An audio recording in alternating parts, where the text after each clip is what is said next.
औरतें किसी काम की नहीं होती। एक बार की बात है, किसी गांव में एक किसान अपनी पत्नी के साथ रहता था। किसान तो मेहनती था, लेकिन अक्सर वह अपनी पत्नी के कामों में अक्सर कोई न कोई कमी निकालता रहता था, जिसको लेकर अक्सर किसान और उसकी पत्नी में नोक-झोंक हो जाया करती थी। एक दिन की बात है, हमेशा की तरह किसान ने अपनी पत्नी से कहा, तुम आलसी हो गई हो। अब तो तुम धीरे धीरे और सुस्त रूप में काम करती हो। तुम अपना समय खराब करती हो और घर के कामों को लेट करती हो।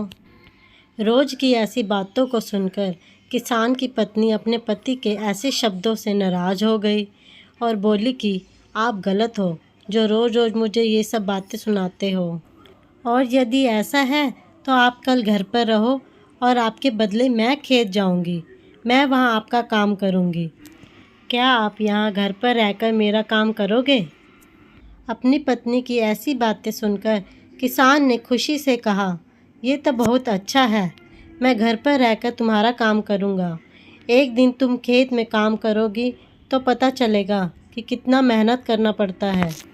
फिर इसके बाद पत्नी ने अपने पति किसान से कहा, कल जब घर पर काम करोगे तो सबसे पहले गाय का दूध निकालना है, फिर सारे कपड़े धोने हैं, बर्तन धोने हैं, मुर्गियों का ध्यान रखना है, घर की सफाई करनी है और सूत काटना है।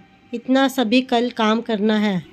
फिर अगले दिन किसान की पत्नी सुबह सुबह खेत पर गई और किसान घर के कामों के लिए घर पर रुक गया। फिर सबसे पहले उसने एक बर्तन लिया और गाय का दूध निकालने के लिए चला गया।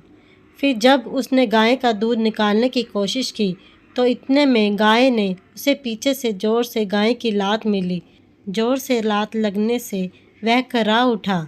फिर किसी तरह से दूध निकाला, कपड़े धोए, बर्तन धोए और घर की साफ़ सफाई किया। इतना करते करते उसका दम निकल गया।